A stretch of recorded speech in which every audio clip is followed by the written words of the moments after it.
G'day, welcome to the Australian Property Podcast. I'm Pete Wargent from AllenWargent Property Buyers. I'm here with Chris Bates from the Alcove Mortgage Specialist. G'day, Chris. How's your week been? Doing well, Pete. Doing well. Nothing too exciting going on outside of work, but it's an interesting time of year. I actually love this time of year where we live up on the beaches. Sunrises and sunsets are sort of the cool, sort of sunny days. What's been happening in your world, Pete? I've been in Leeds this week in England, one of my favourite UK cities. I actually grew up not a million miles away in West Yorkshire. And if you're looking for a city to invest in England, it's really going places. I was quite taken aback, actually, the amount of gentrification. There's new flats going in, but also parks and shopping centres and the canal. It was absolutely fantastic. So that was really good. And I should disclose I do actually have an investment there myself, but so I'm not just pumping the market. But and also I went to London to the Lord's Test today. I've got some Aussie mates visiting to watch Australia, South Africa. So if I'm looking a bit bleary-eyed, I've been at the test today and a bit sunburned as well, I think. So it's been a good week. Plenty of socialising and probably not quite enough work, but that's another story. Pete, what's some of the stories you've sort of caught your eye this week? It's obviously it's an interesting time of year in terms of listings are low, but that doesn't mean the market stops, right? There's always, new data coming in. I mean, GDP numbers are pretty dire. What's your thoughts on some of the stories you saw? Yeah, I think from a housing market point of view, I suppose the main thing, there's not a whole lot of information been out in the last week or two, but the average home value in Australia hit $1 million for the first time, which, I guess, like a mean or average sort of price of a dwelling. It doesn't mean a lot because you get, wasn't there a unit sold for $80 million in Sydney this week? So when you're looking at an average or a mean, it kind of skews the prices higher. But on the other hand, I suppose, that's quite a significant number when you think about it. So that's $11 trillion and 11 million dwellings. But also stock markets touched a new high this week. So I think it's just, I suppose one of the things that really is underscored there is the aggregate household wealth in Australia just keeps on pumping. You've got record super balances, stock market at record highs, the housing stock at record highs. And even though everyone always says this is not sustainable, it was interesting in those ABS stats to see the sort of loan to value ratio across the whole housing market. It has not changed in the last 30 years. It's still about 22% or so today, and it goes up and down a bit through the cycle. But it's interesting, isn't it? People talk about a lot of household debt, but when you look at it in that context, maybe not quite so heavily leveraged. Yeah, I mean, it's what Cortality has just released their first monthly housing pack, which I actually, not a shot at them, but I think it looks as good as the CoreLogic one as well. It's just something's just not getting me excited by the new branding. But anyway, not a shot at all. But the listing numbers, you can just see it's the 5-year total listing numbers across the whole country. And we don't buy the whole country, right? But you can just see that it's actually lower than it was 12 months ago. And it's just way down the 5-year averages. And that just shows that the market across the whole country is just significantly undersupplied. And so when you see booms is usually when the market is undersupplied and demand increases. And we would have to say that over the last 3 weeks, we've absolutely seen a lot of upgraders back, more interest from first home buyers, given their concerns around the 5% deposit scheme coming in next year. And then also the last just couple of weekends, the investors have been coming back. The kind of clients who have been had decent mortgages, but they've been paying them off. The house values have been going up over the last few years, and their incomes have gone up. So their mortgages, compared to a multiple of their incomes, actually, quite manageable right now. So they've got a lot of equity, and they've actually now got a decent amount of borrowing capacity because every rate reduction also increases it. And so they're coming back to us and saying, "Ooh, maybe we should buy an investment property because we're happy in our home.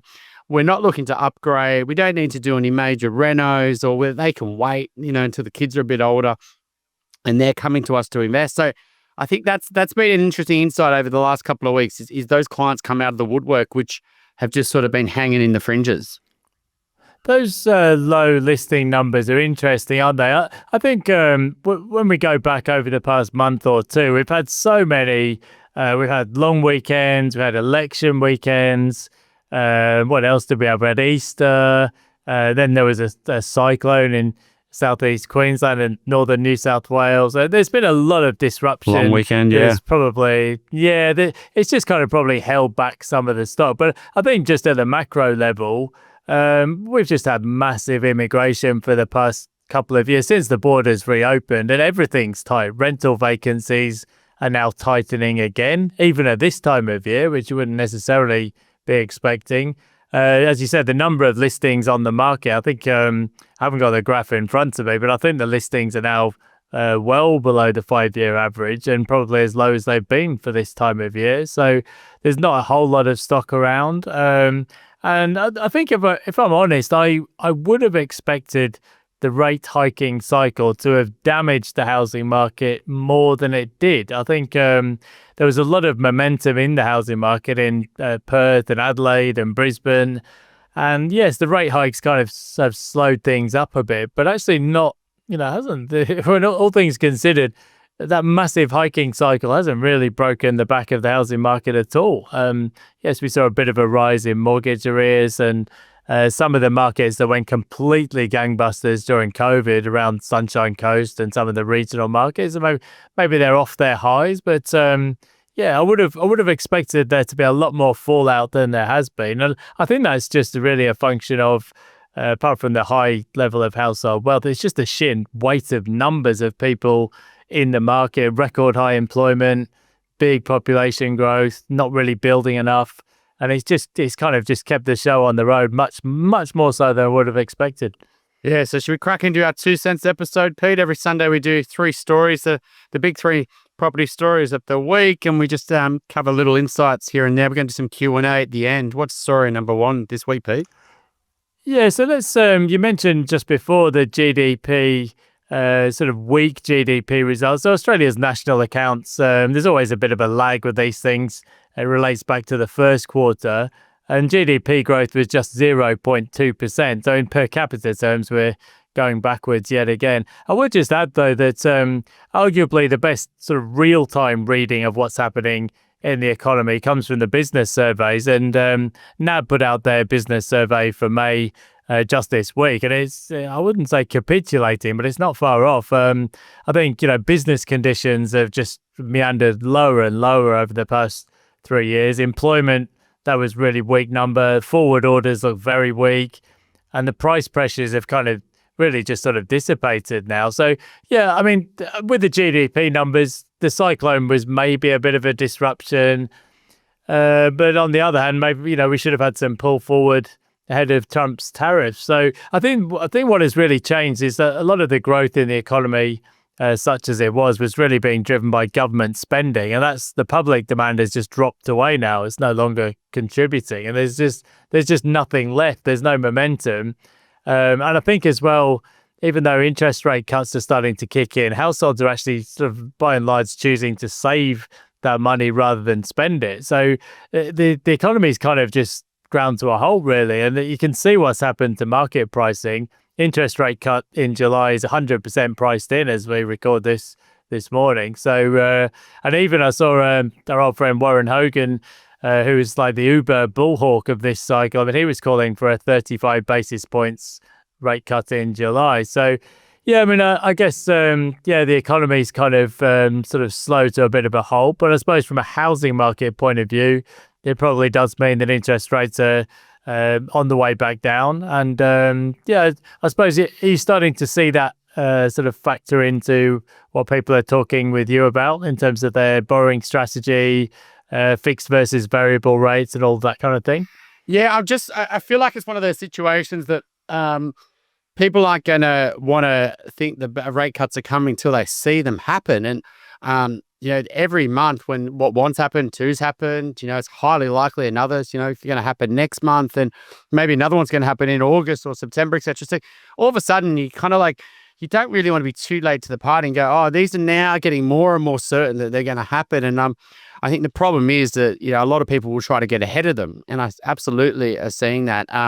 I mean, it's interesting that the Westpac survey actually came out this week, Peter. I don't know if you caught that. I do like to read it's sort of the consumer sentiment bulletin. It comes out each month, and like you say, consumer sentiment's still very low, right? We're at 90 in the index. If you look at back like 2022, it was 120 or 2021 when the cash was really cheap. And what was interesting on that report I found was the house price expectations is off the chart, right? It's I think it's the highest it's ever been since 2013 or something like that. I read in the article, and so I guess the consumers are thinking that house prices are going to go up, and that sentiment does play into to prices a lot.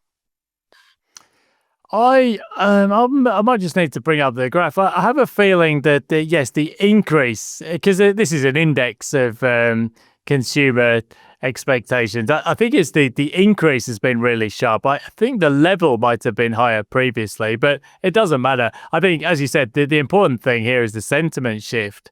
So the time to buy a dwelling index was very low a year or two ago, but now it's picking up again, and house price expectations jumped over the past month. I think they're up 7% or something. So yeah, I mean, these things are in the end they're just a sort of a survey and an index, but I guess you only need to go back over time and just chart the change in house price expectations in that survey versus what's actually happened, and it's a pretty good correlation. So yeah, I think the housing market is very largely driven by sentiment, and things have certainly taken a turn since interest rates started falling. I think I actually had for our third news story of the week, and we'll probably come on to this in a bit, but the Fin Review did a little piece to show that after the start of a rate cut cycle, this is going back, the rate cut cycles have been 1984, 86, 88, 92, 98, 2003, 2010, 2013, 2017, 2021. Every single time, house prices have increased over the following 2 years. Sometimes they went ballistic. They were up 60% over 2 years, 1988. And sometimes the growth has been fairly mediocre. It's 1992, but they've never gone down. So yeah, I think, it's a bit of a Pavlovian reaction, I suppose. You see interest rates falling and you think, well, okay, that means prices are up for the next 2 years. And I suppose there's no reason to expect why that might be any different this time. Yeah, I think when I'm just looking at this totality thing again is that investor lending has been pretty strong. I mean, at a national level, we're looking at about 38% of, investment in lending in the market is actually going to investors. I mean, that dropped to low as the low 20s in sort of the COVID times, and has been as high as sort of 45% in the past. And so you've got a lot of investors. We're absolutely seeing that's going to continue. You've got to have to say a lot of first home buyers are coming into the market, and upgraders are the kind of the other part of the market. They will come into the market as rates drop. It doesn't make sense to upgrade when rates are high, borrowing capacity is tight, home loan debt's really expensive because it's non-deductible. So every rate cut should be more incentive for an upgrade. And there's so much pent-up demand in property markets.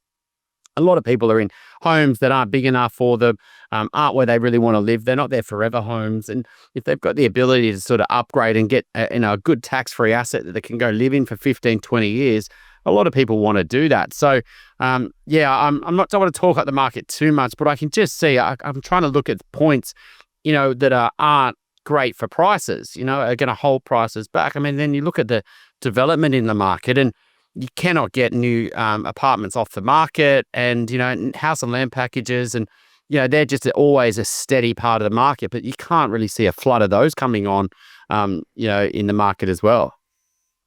Not for in the short term. I think if we fast forward 2 or 3 years, we'll start to see, I think we're past the low point of the cycle for development now. I think it's been really tough for developers last couple of years. I mean, lending standards, as you would know, have been very, very tight. That's still the case with the assessment buffers. And I think there's maybe not that much appetite, or there hasn't been, for lending to developers, except at higher rates sometimes. But I think we're starting to turn a corner. I think construction costs have kind of leveled off now. At one stage, inflation was above 20%, so it was very hard to get your hands on the building materials. But as interest rates come down, construction costs level off. Hopefully lending sort of starts to come back into the space. I think we'll start to see more supply over the next 2 or 3 years. I think it takes time for apartments and townhouses to be built, though. So it might be a little bit of time before they actually hit the market. Let's segue into the second story, Chris, because it kind of relates to that point. There's there's a couple of articles in Domain, Fin Review, just with a general theme of people paying a heck of a lot of money for land or farms in some cases with land attached. It's always interesting because when I sneak over to the UK, not so much in London, but when I get out to the regions of the country, you see these sort of enormous paddocks for sale and nobody's interested. They're pretty cheap because they're away from where housing development happens. But just looking at some of the examples that Domain threw up this week, a block of land in Toorak has hit the market for a $40 million asking price. They've also pulled together some examples of really tiny parcels of land with extremely high asking prices in Sydney, places like St Peters, Newtown in the inner west, or Rose Bay. I think there was another story in the Fin Review. Former Carlton football star Fraser Brown has snapped up one of the last remaining infill sites in Melbourne for $250 million with enough space for 1,290 homes. I think this what this shows, Chris, is a few things. One, we've got a massive shortage of housing, and there's going to be huge appetite for approving housing over the next decade. We've got massive population growth, and those people are going to need to go somewhere. And I suppose there's also just a lot of money slushing around in Australia's economy. I mean, just looking at some of these examples, just a tiny little strip of dirt in St Peters hitting the market for, can't see the price on that one, but it's not a block of land you'd be that keen to pay money for. Utility building with an asking price of $2 million in Sydney's inner west. I mean, these are kind of crazy numbers when you go overseas and see how much people would pay for a vacant block of land. And in Rose Bay, a grass plot the size of a netball court is heading to auction with price hopes of 1.5 million Aussie dollars. I mean, it's pretty wild when you put it like that. But I suppose what this shows is that people seeing land as a good investment just because of the sheer weight of people moving to the country. And it also just highlights the desperation in the market to, people are looking and they're looking and they're looking and they're looking and, they're trying to find a solution, right? And often, living with a smaller house on a block of land is a solution. I mean, the point around the $240 million block of land in the southeastern suburbs of Melbourne, that just sort of, and that was I think it was a kale farm. It's, and that's just a similar story that, one of the last is, top producers of kale in the country gone. That we're going to have to get our kale from somewhere else now. And that's kind of what's just the natural process. We turn farms to housing and, particularly in places in Melbourne, they've gone southeast, you go far as you can go to the north, you can go far west, and bit by bit, they haven't, there's always a control of land as well. Developers land bank, they don't release that land until they can make a profit. They're not a charity, they're not a social enterprise, and they're looking to maximize that. And, the only people who can buy those big blocks is only a few hands in the developments, and they'll strategically release them when they can make profit. And so if they all flooded the market and they turned all these farms to housing, that would be different, but it's in no one's interest to do that, right? So that might not get developed, for some time. It might make sense just to release it straight away. And absolutely at the top end, people go, oh, how the hell would someone pay $40 million for that? Well, it's a great store of intergenerational wealth. And, you think about the attack on super in recent months, is the sort of home, the sacred lamb that's never going to get attacked. And I think that's what a lot of people think and believe is that, yeah, I could put it into other asset classes, but I'll pay a capital gains tax. I might even have to pay unrealized capital gains tax in the future. I might as well just put it into my home. Well, yeah, completely. Yeah, I think it just strikes me, when I go out to sort of regional markets in parts of Europe, and there's blocks of land that go up with planning approval, and they'll sit there for a year or 2 years, and there's just no interest because I suppose building costs are high. and nobody really wants to speculate on the land. So the blocks just sit there unused or untouched for ages. Whereas in Australia, I mean, 1,300 homes in a paddock, and bang, $250 million paid, and off you go.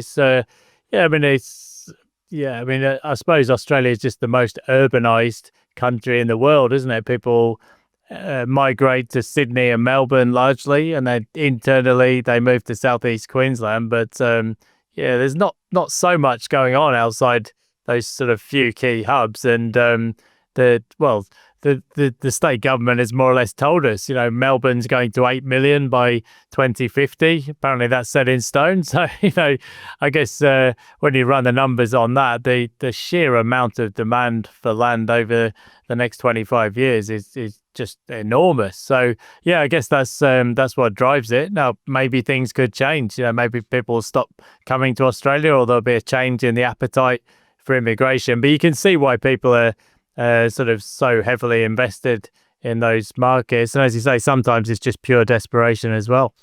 What did you think about Jeff Bezos? Do you reckon he should have flipping it to a different country? I mean, someone who's one of the richest men in the world, a block of land comes up, it's huge next to your property, and you could basically buy that just for 160 mil. Why didn't he buy it? I mean, surely that would have been a good investment and should have made a lot of sense. It sounds like it was on the market for a long time. He could have got himself a bit of a steal. He didn't have to sort of pay the Bezos premium. What did you think of that story?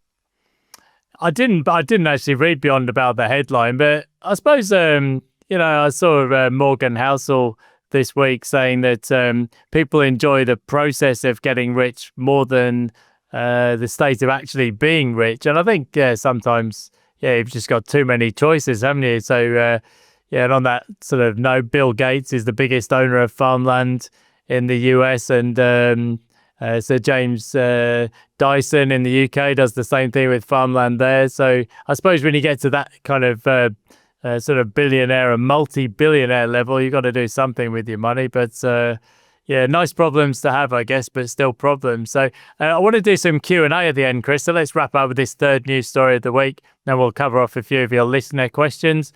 This was a YouTube video that somebody sent to me.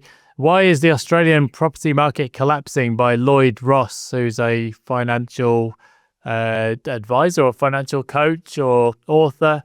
So just running through some of the key points in his video. GDP per capita has been weak for the past few years. No question about that. I think that's really the payback from COVID and the lockdowns. Property prices have increased more than wages growth over the past 20 years. Yeah, no questions there either. So some of the points he made in the video: politicians invest in property and therefore they're not incentivized to reduce prices. They should be banned potentially, in his view.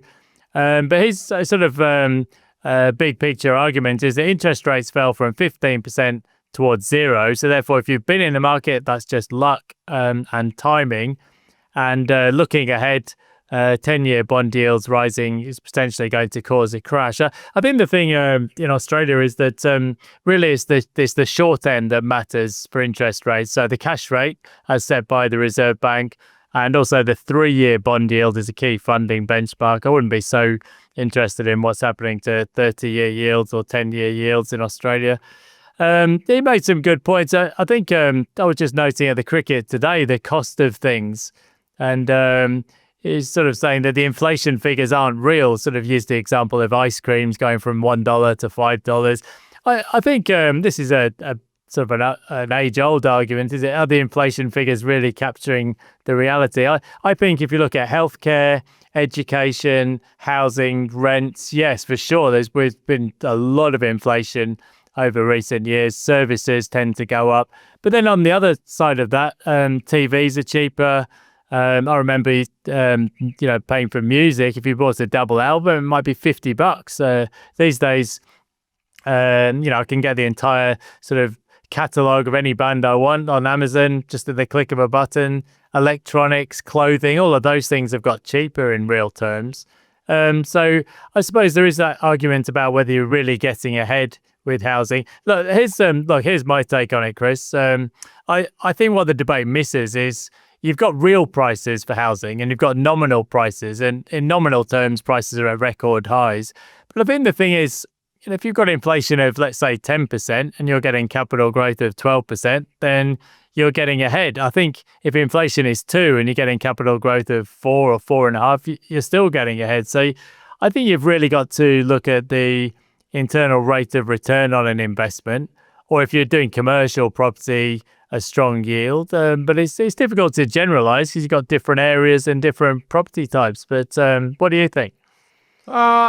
Look, I think there's always a property bear story that gets a lot of clicks on YouTube. If you want to get a lot of followers, and we should just change the topic of our YouTube to property market crash, or property market's going to go ballistic, and we'll probably get 5 times the reach that we then our other clickbait headlines. I mean, when you look at Leith and Losland, when you look at his percentage of income required to pay rent, 33%. So what does a tight rental market force you to do? It makes you want to buy.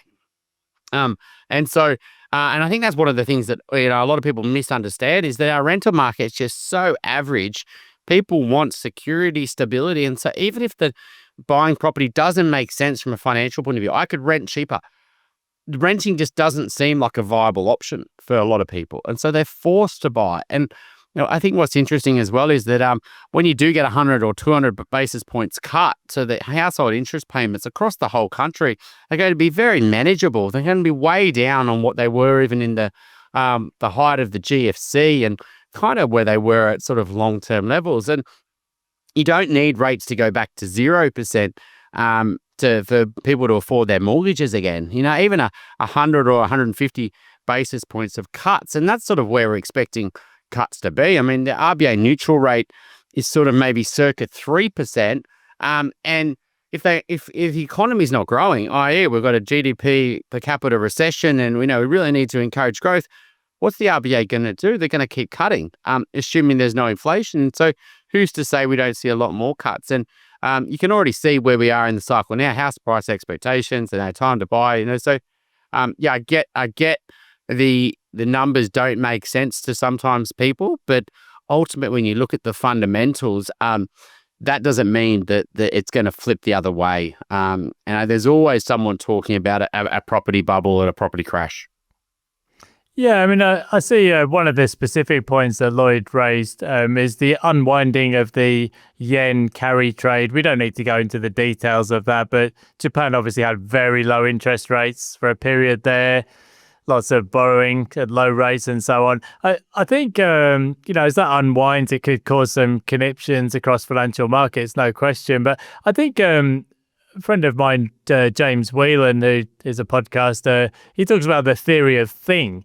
And when something becomes a known risk, it very rarely plays out that it becomes anything catastrophic, because everybody knows about the risk and therefore solutions are found and markets find a way through. It's a bit like, was it Donald Rumsfeld with his known knowns and then unknown unknowns and so on. I think usually with financial markets, when things go really tits up, it's usually something completely from left field, like a pandemic or a war or a terrorist attack. I don't know about the yen carry trade being a sort of issue for Australia's housing market. I don't know. As you said, I mean, when you look at the consumer surveys, they sort of seem to be pointing to an upswing for housing. Well, they do, in fact. And yeah, as the Fin Review piece showed, at the start of a rate cutting cycle, we've never had a 2-year period where nominal prices haven't increased, and sometimes they increase a lot. So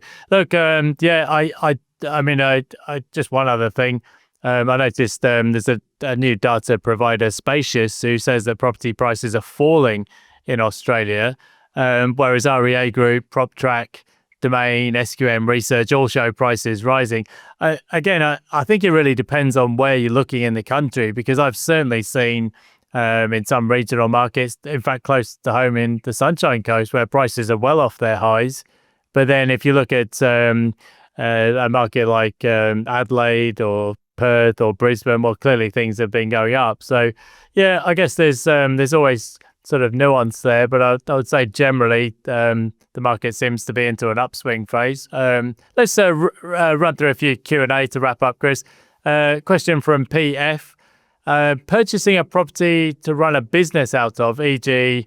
health services, a factory for tradies or a warehouse for a gym, what do I need to think about? Well, I would say the main things in Australia, if you're going to use your home for a business, there's two things to think about. One is zoning regulations and the other one is tax obligations. So I guess, look, if you're running a small sort of boutique services-based sort of small company or something, yeah, you can do that from your office at home, no question.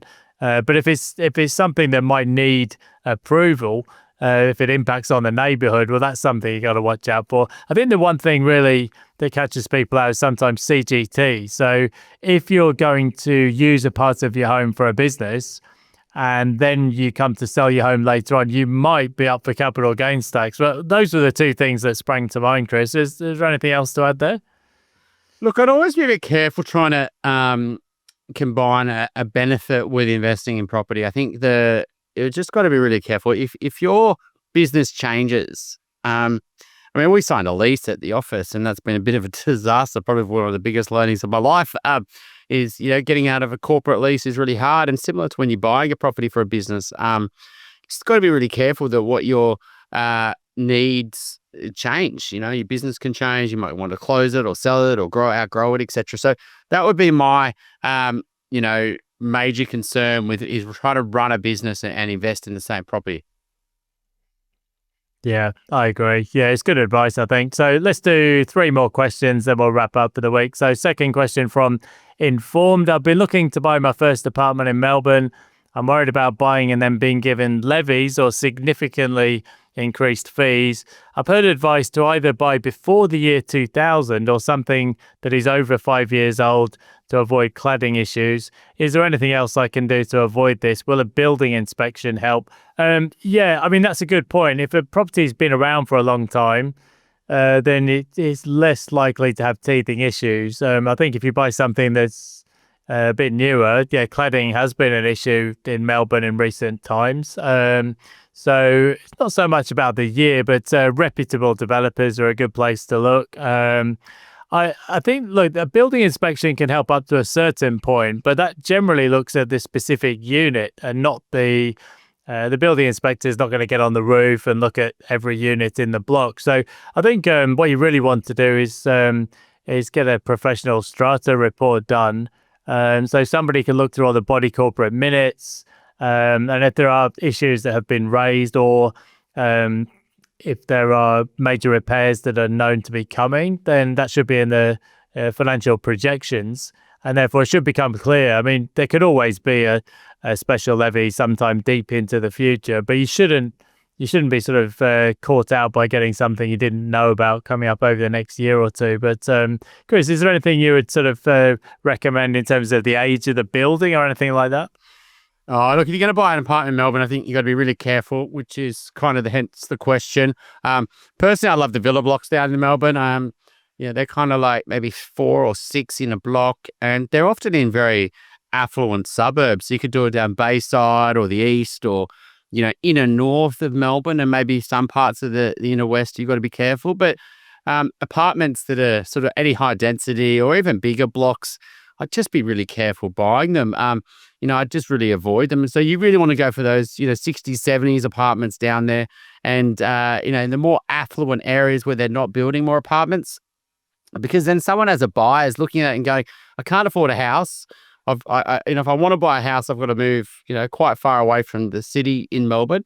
And that will happen in Melbourne. I think Melbourne's just on the precipice of a bit of a boom down there. I think, it's really, from an affordability point of view, really held back over the last few years. It's the lockdowns, the government issues, etc. But you can't argue that Melbourne's one of the best places to live, and it's got a great employment prospect. So, as the Melbourne housing market has a run, people will be forced out and they'll be forced to buy apartments. And I just think if you want to capture that, you've got to own apartments where people are going to want to live in that suburb because they can't afford a house.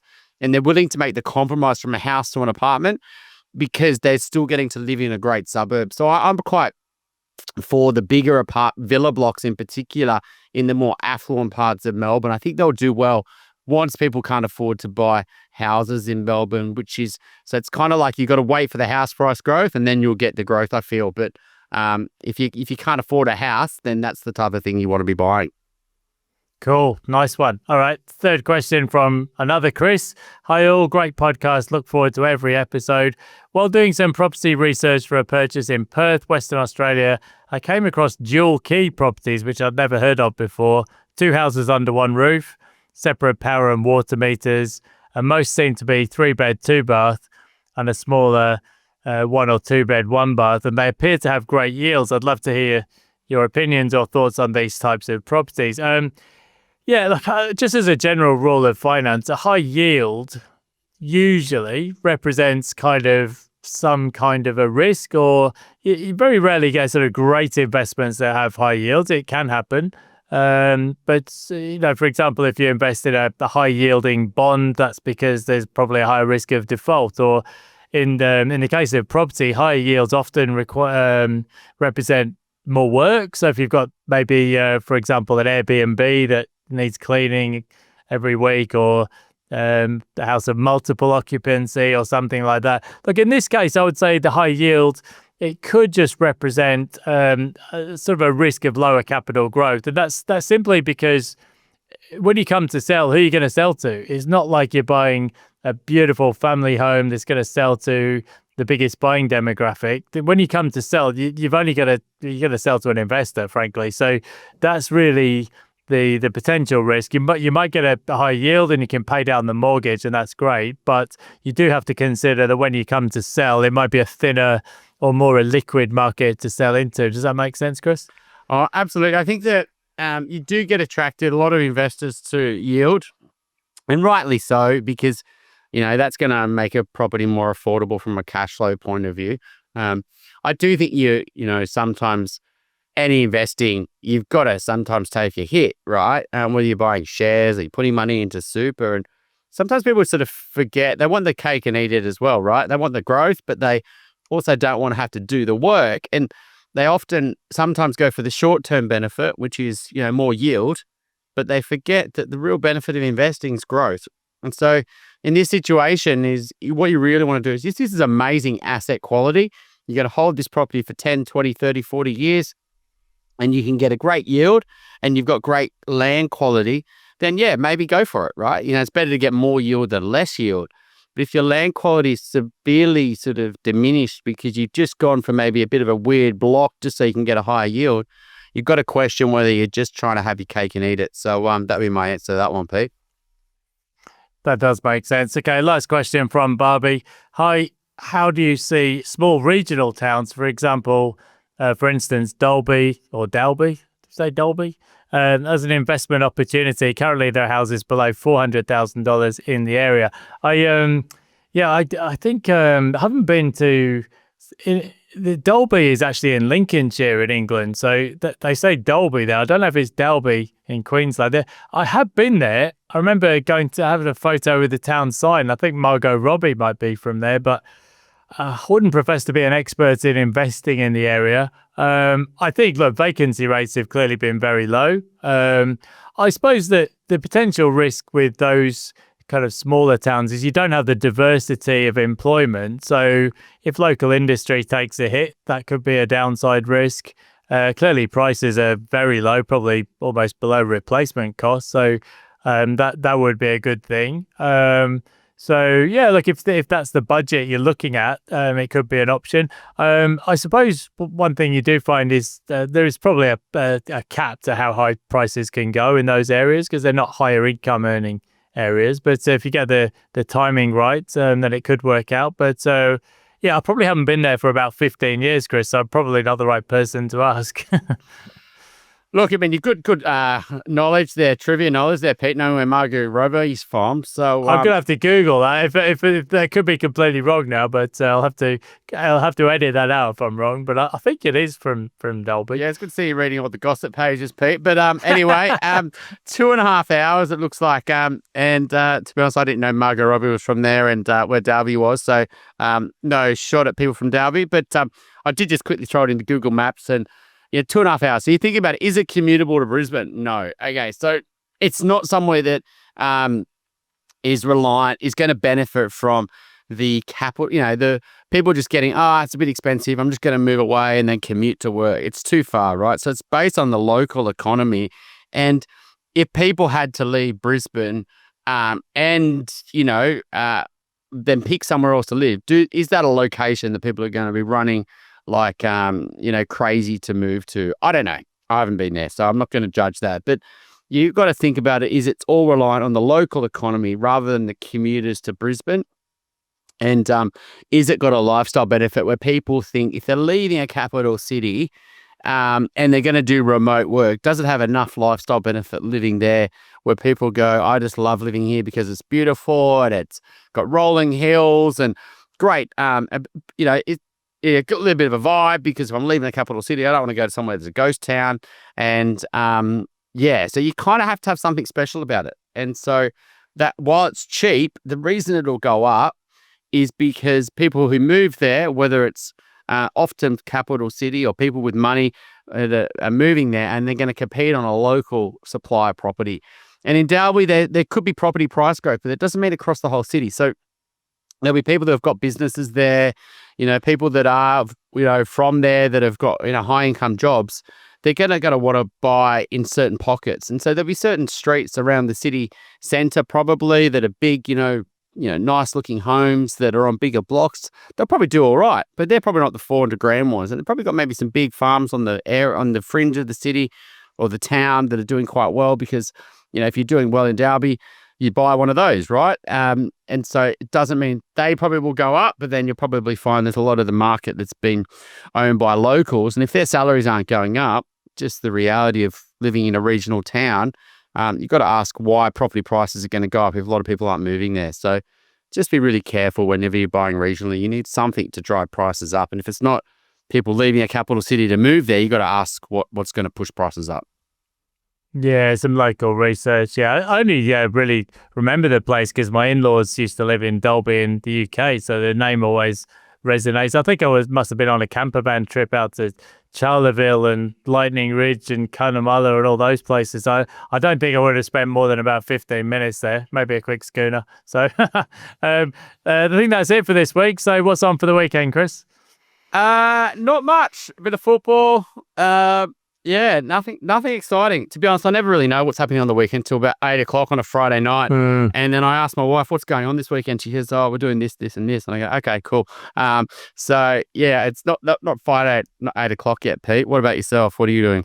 Doing a bit of a reno at the moment, so that'll keep me busy. The budget seems to go up every 5 minutes, so I'm kind of letting Heather get on with that. So I'm just wincing every time she sends me price quotes. So hopefully just a bit of football and not much, and catch you up on a bit of sleep for me. So send in your questions. Always good to cover those in your Q&A at the end. And thanks for joining, and look forward to seeing you next time. See you next week, Pete. Thanks.